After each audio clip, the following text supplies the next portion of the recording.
guys, I'm Jacob. Today I am back at making these videos, and it's so good to be back, guys. I actually mean it. But we're back in the progress, guys, and we need to start our next country. So we head back to Oceania and do Kiribati. So you know what comes first? No, actually you don't. We're doing the geography first. I mentioned that one time in the message video. So let's start with the geography. Alright, so Kiribati is located in the continent of Oceania and is a Micronesian country, meaning that Kiribati is in the Micronesian region, with the two others being Polynesia, that's Samoa, Tonga and New Zealand, and Melanesia, which has Fiji, Papua New Guinea and the Solomon Islands. So yeah, Kiribati is in the Micronesian region and with the capital of South Tahawa, and is only 7,989 kilometers away from Australia and 3,650 kilometers away from New Zealand. Now the thing about Kiribati is that Kiribati is made up of 32 islands or atolls. Because they're really small islands, they are called atolls. And because of this, Kiribati is part of 3 island groups. The 3 island groups are the Gilbert Islands in the west with 16 atolls, the Line Islands in the east with 8 atolls, and the Phoenix Islands in between the Gilbert and the Line Islands with 8 atolls. Basically all the islands are atolls except for Banaba and the Gilbert Islands because it's a raised limestone island. And a raised limestone island is something that's what it looks like right up there. And just one little side note, there are 21 islands in Kiribati and that are inhabited. And also Kiribati is also straight on the equator and it sits right by the international date line. And because Kiribati has a lot of islands scattered around the Pacific Ocean, the length from the Gilbert Islands and the Line Islands is 2,900 kilometers or 1,800 miles wide. Now there is a mountain on the island of Banaba, which is the tallest mountain on Banaba, and in fact it's the biggest mountain on Kiribati. It's called Top of Kiribati, with the evaluation of all the height of 81 meters high. Now the biggest atoll in Kiribati is the Kiribati or Christmas Island, which is 338 square kilometers, which this island takes up half of the country's population.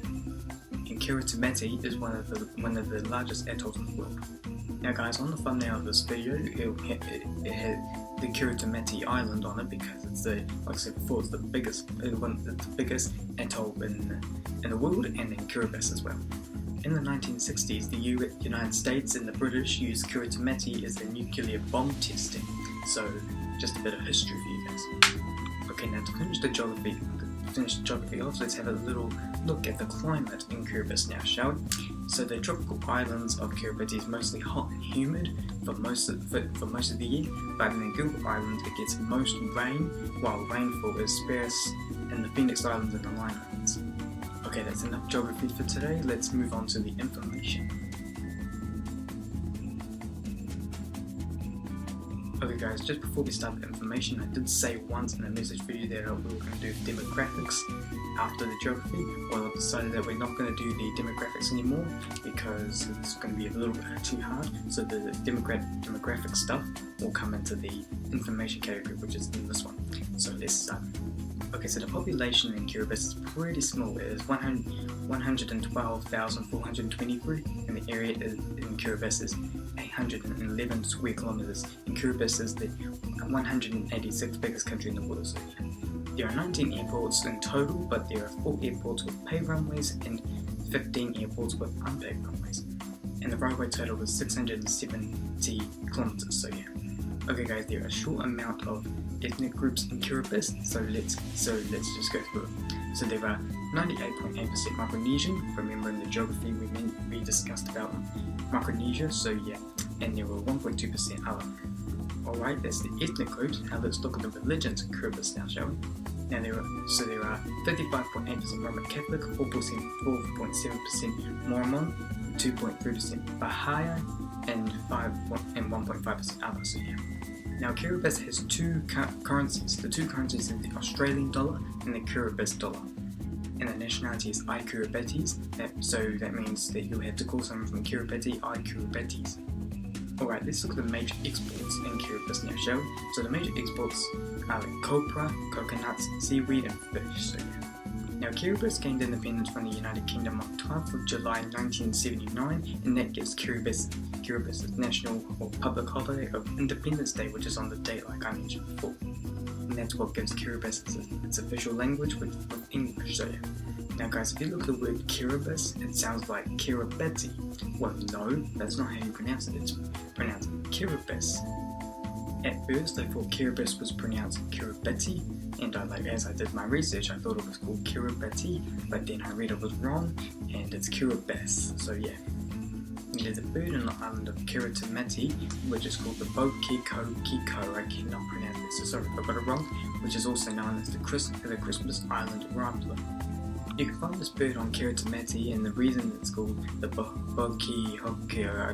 cannot pronounce it, guys, so sorry if I got it wrong, is because it is of its chirping sound that it makes during its life.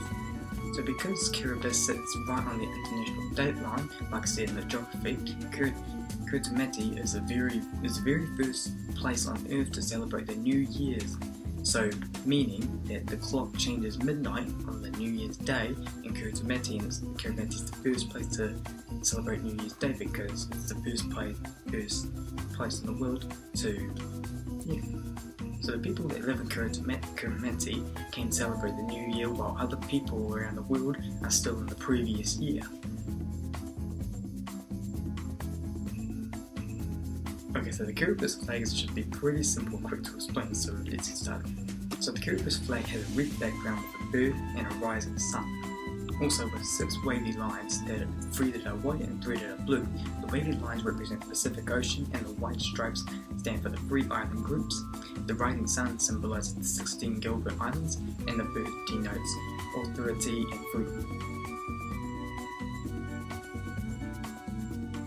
So the Kiribati coat of arms should be pretty simple and quick to explain as well, so let's start with that. So the Kiribati coat of arms has a shield, and inside the shield has the important parts, the main standing parts of the flag. But down at the very bottom of the coat of arms is a little scroll saying Te Mare Te Rau Aote Pamba Ma, which is health, peace and prosperity, so yeah. So number 1, South Tarawa. Number 2, Beriki. Number 3, Brawano. Number 4, Ben Kennebi. Number 5, Tabawaki. Number 6, Rangata. Number 7, Utirawa. Number 8, Tabura. Number 9, Tempu Kinaburu. And number 10, Tembekeaya. Now, just before this video ends, I do want to apologize for the wrong pronunciations in this video, especially in the cities and towns, so I really do apologize guys, but I hope I do better for next time. But otherwise, stay tuned, Kosovo is coming up next.